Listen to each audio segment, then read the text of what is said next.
上一期环岛，我们从民宿出发，到海边冲浪，住了2晚的营区。原本要去垦丁，但因为南部降雨，改去屏东，顺便吃了最有名的汕头火锅。晚上躲到澎湾跨海大桥下，车宿躲雨1晚。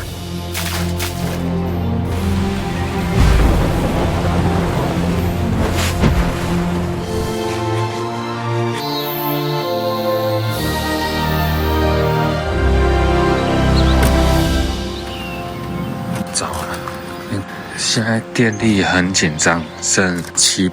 趁着天气好，我把车边帐沥干了，就在这个桥下。昨天礼拜5，今天礼拜6，没有人。如果有下雨，真的来这边很棒。早上又晒不到太阳，下雨天也淋不到雨。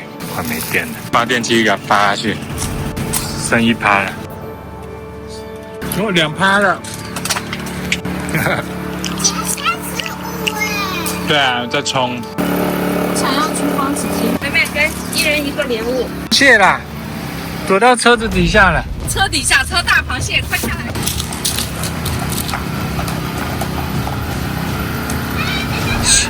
陆蟹是生活在陆上的螃蟹，平常都躲在洞穴或石缝，只有在繁殖季才会回到海边。成千上万的陆蟹一起把卵释放到海水中。垦丁还有护蟹行动，帮母蟹安全过马路。为何要善待陆蟹呢？因为它们是大自然的清道夫，会吃肉叶、腐烂的水果、小动物尸体，维护环境生态平衡重要的媒介。没关系，它自己会爬。害怕，你知道吗？他害怕。然后我们现在去西海岸，去旁边的一个车床天地的营区。营区网上的照片是这样子的，因为有雨棚，干干净净的。到了。对啊，到了。结果我们入口处看到的是这么破到让我们笑出来了。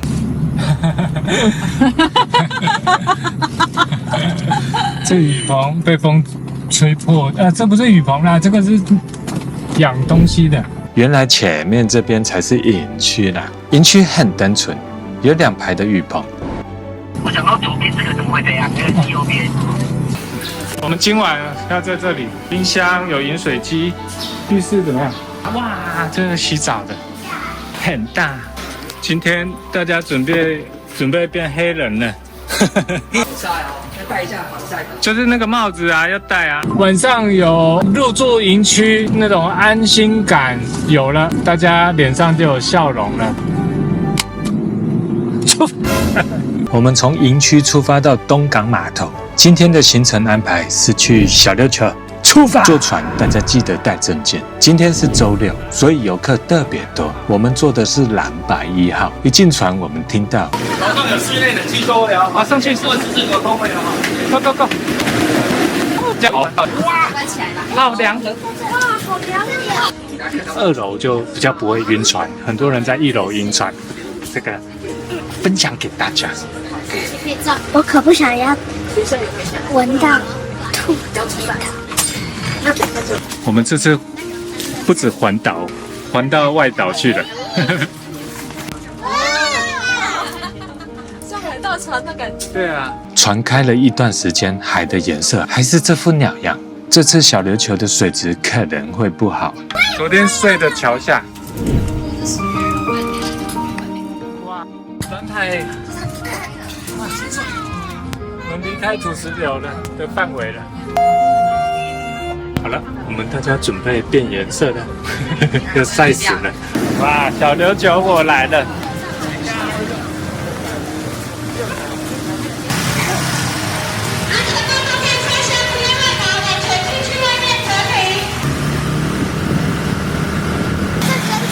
有什么不同？只不过它是一座岛而已。来，听爸爸说，小琉球是台湾唯一的珊瑚礁岛，大小跟大鹏湾差不多大，骑机车30分钟内就可以环岛1圈，居民大约1万人左右。早年靠捕鱼、种田为生，因为没有河川，全靠雨水和抽取地下水为生。1980年呢，政府推广离岛观光，开始有基础建设。台湾自来水公司从本岛建设海底管线，将水运输到小琉球，横跨约14公里。这条管线就像小琉球的生命线，才解决了缺水问题。2000年后呢，岛打出全年都能看到海龟的卖点，游客爆多，年轻人都转行做浮潜、潜水、SUP 行业，摩托车出租、经营民宿，20分钟的船程，1日游来回超方便。现在假日人潮满满，房价甚至比屏东本岛还高，每平30万要价起跳。我们来吃海南鸡饭。海南鸡饭。 OK， go。这边骑摩托车就都没有红绿灯，都要小心，慢慢开。我们先随便找一家餐厅吃，结果意外的好吃。我发现小琉球上的美食还是很够水准。这家可以。等着吃吧。出发！我们打算先骑车环岛一圈。今天周六，到处是人，到处是摩托车，一路上很多商店，很多景点，让我觉得小琉球呢，要来好几次才能玩透。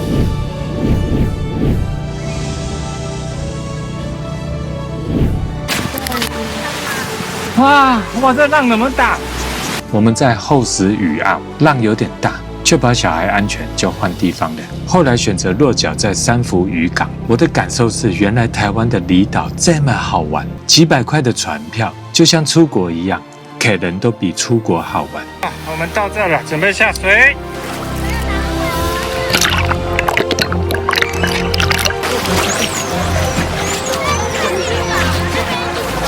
台风过后，能见度真的很低。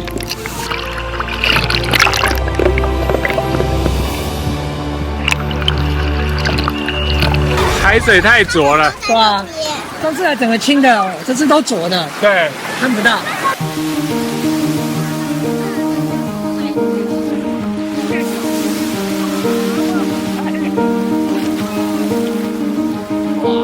我能想象平常水有多清澈。我如果失忆了，还会以为我在国外玩呢。这冷的妈妈出去不回来了。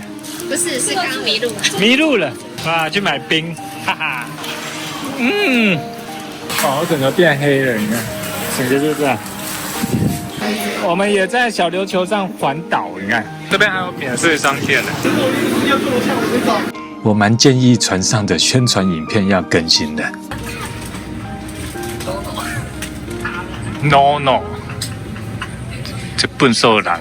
这趟短暂的小琉球旅行，我第一印象是岛上的居民真的转型了。但观光虽然带来繁荣，却也牺牲了很多，像是珊瑚礁本身就很脆弱，游客擦的防晒乳，海水升温就会让珊瑚白化甚至死亡，垃圾量也跟着游客一起暴增。可是岛上的焚化炉处理有限，垃圾问题越来越严重，缺水的老问题依然存在，游客一多就容易停水。还有交通，每到假日呢，满街都是机车，噪音大，对居民的生活品质也有不小的影响。小琉球真的很美，但它承受的压力也很大。希望我们每一个人来这里呢，不只是享受风景，也能带来一点点心意，去守护这座小岛。现在从台湾回台湾了，到了，到台湾了。来，我们加班吧。我们加班。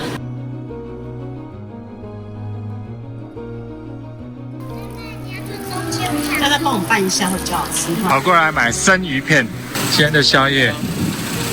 大家一起来。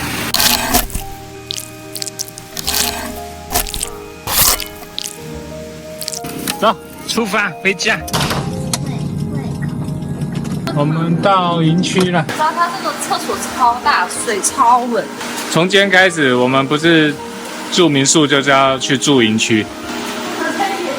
不能野营了，因为我带家人嘛，所以想想，对啊，观念转变一下。没错，开心才是重主要是小朋友的一些状况不确定。对啊。等一下要找厕所了，等一下要弄那个弄。没错。如果没有小孩，只有我和他，我是可以接受的。哇，刚刚买的生鱼片。哇，营区还是舒服啊，车床天地的。听说跟有点像小牛肉的感觉。哇，二话不说就给它吃下去了，哇！行不行？好吃。吃到。半夜吃的吗？高蛋白的好对肉。超肥啊！开心。不行，它切的好厚啊！哇，好大哦，人参呐、啊！黑尾鱼中段，哇，我帮你翻。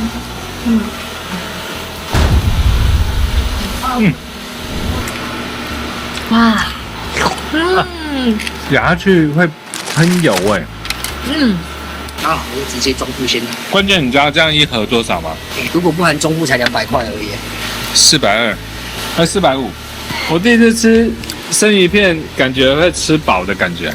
生鱼片吃这种厚的，有没有？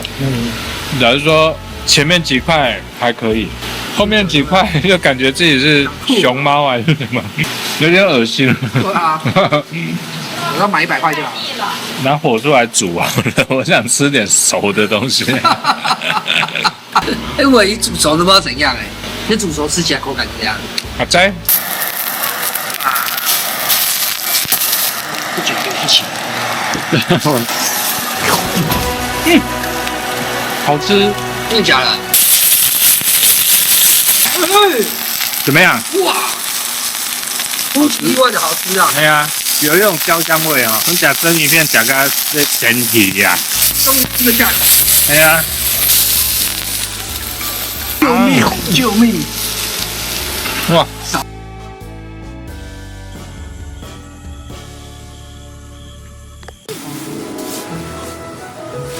啊，哎，这是我们昨天睡觉的阵型。组装了这2个椅子啊，给他们坐。我后来发现，这个椅子现在是我们主力站椅，没有什么压力。就是现在车入之后，很多东西越来越不喜欢组装了。隔壁送我们这个芭乐，帝王芭乐，他说自己种的。OK， 马上弄给小孩吃。他说帝王芭乐哦，我再弄一个给你。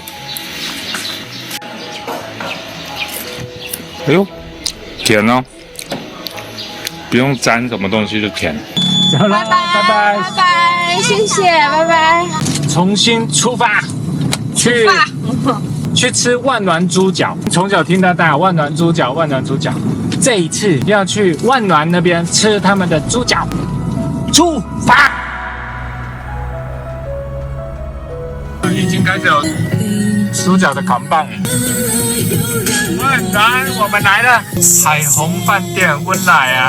它停车场开到100公尺以外，然后有3个停车场。哦，他们是要外带的。哦，排队排成这样。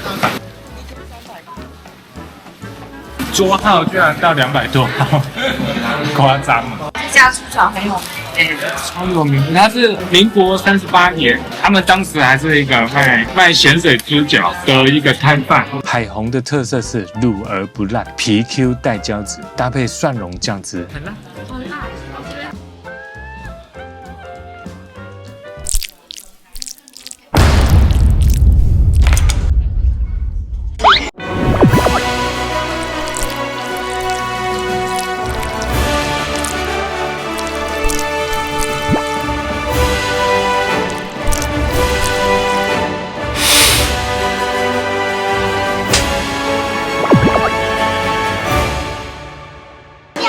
好吃还不好吃？好了，好吃，味道很入味啊。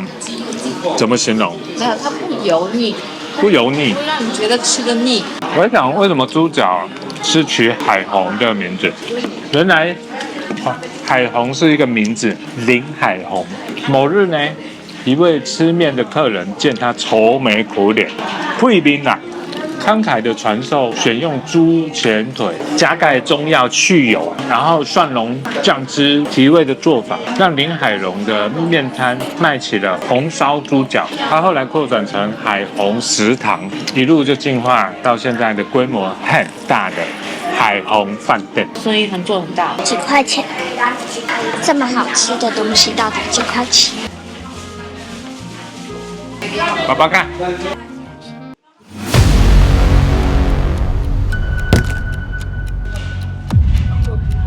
820了，对，不会的，爸爸吃的这么精光，你看。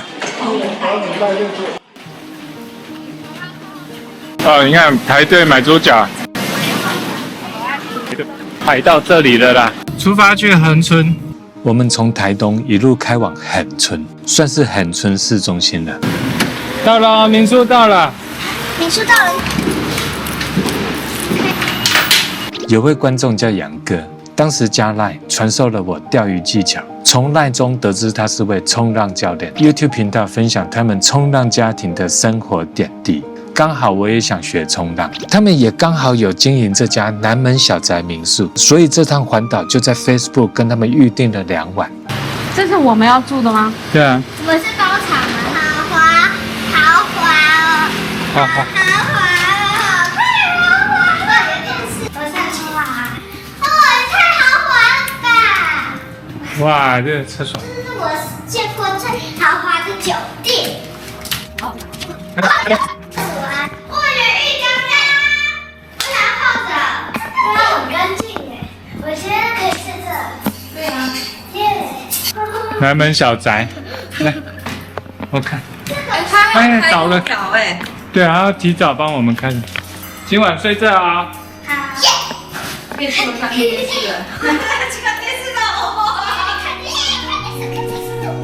视，哦，好凉啊，舒服。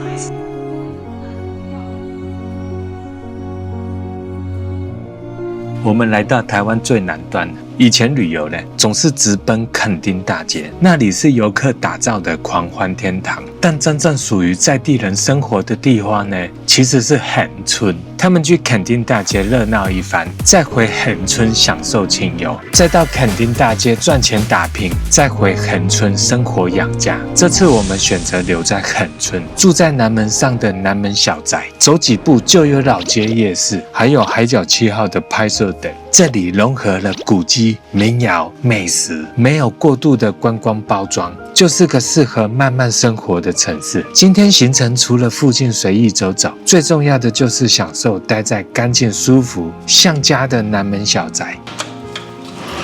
他儿子猪猪，哎，进来进来，把门封起来是怎样？喂，就怕耶。嗨，猪猪，你叫 James 路，对不起，来进来进来第一个。他们在玩躲猫猫啦，把你们家枕头拿上去，真的很熟悉。很熟悉啊，不错啊。桃花很多。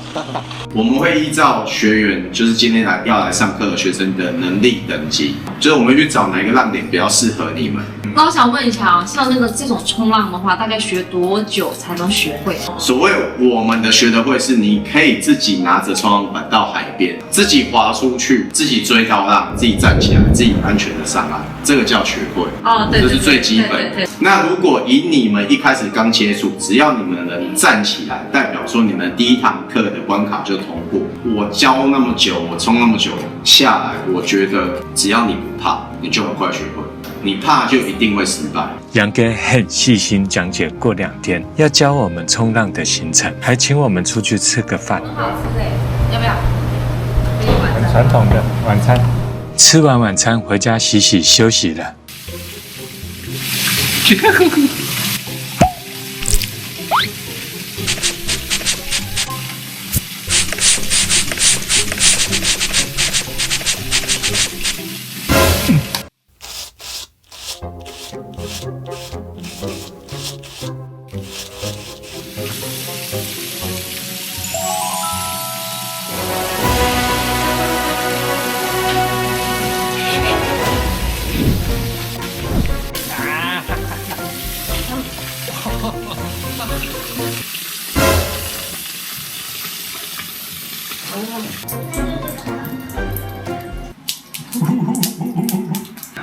啊。